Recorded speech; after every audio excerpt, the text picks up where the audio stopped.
जब भी भारत की राजनीति में बगावत का जिक्र होता है तो सबसे पहला और बड़ा नाम आता है ममता बनर्जी का। बंगाल की राजनीति का वो चेहरा जिन्हें आज लोग दीदी के नाम से जानते हैं। उनकी राजनीतिक पैदाइश कांग्रेस से ही थी।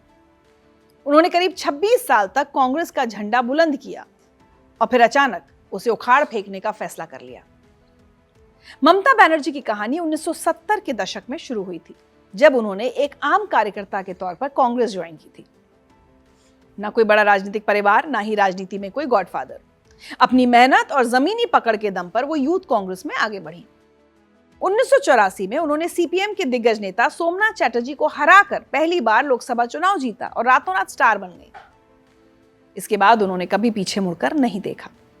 वो लगातार चुनाव जीती और केंद्र सरकार में मंत्री भी बनी।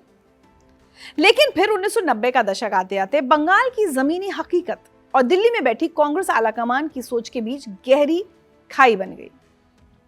उस वक्त बंगाल में सीपीएम यानी वामपंथियों का शासन था। कांग्रेस के कार्यकर्ता जमीन पर सीपीएम के काडर से रोज लड़ रहे थे, लहूलुहान हो रहे थे। लेकिन दिल्ली में बैठे कांग्रेस के बड़े नेता केंद्र की राजनीति चमकाने के लिए लेफ्ट के साथ दोस्ताना रिश्ते निभा रहे थे। ममता बनर्जी एक फाइटर थी। उन्हें यह समझौता बिल्कुल मंजूर नहीं था। उन्होंने अपनी ही पार्टी की लीडरशिप पर आरोप लगा दिया। ममता ने खुलेआम कहा कि बंगाल कांग्रेस अब सीपीएम की गुलाम बन चुकी है, जो जमीन पर लड़ने के बजाय एसी कमरों में बैठकर सिर्फ बयानबाजी कर रही है। बगावत की यह आग अंदर ही अंदर सुलग रही थी कि 9 अगस्त 1997 को वो दिन आ गया जिसने सब कुछ बदल दिया। कोलकाता के नेताजी इंडोर स्टेडियम में कांग्रेस की एआईसीसी यानी ऑल इंडिया कांग्रेस कमेटी का अधिवेशन चल रहा था। हैरानी की बात देखिए, पार्टी ने बंगाल में अपने ही सबसे बड़े और लोकप्रिय चेहरे ममता बनर्जी को इस बैठक का न्योता तक नहीं दिया। यह एक ऐसा राजनीतिक अपमान था जिसे ममता जैसी तेज तर्रार नेता कभी बर्दाश्त नहीं कर सकती थी। उन्होंने बिना कोई देरी किए उसी स्टेडियम के ठीक बाहर सड़क पर अपनी एक विशाल जनसभा बुला ली।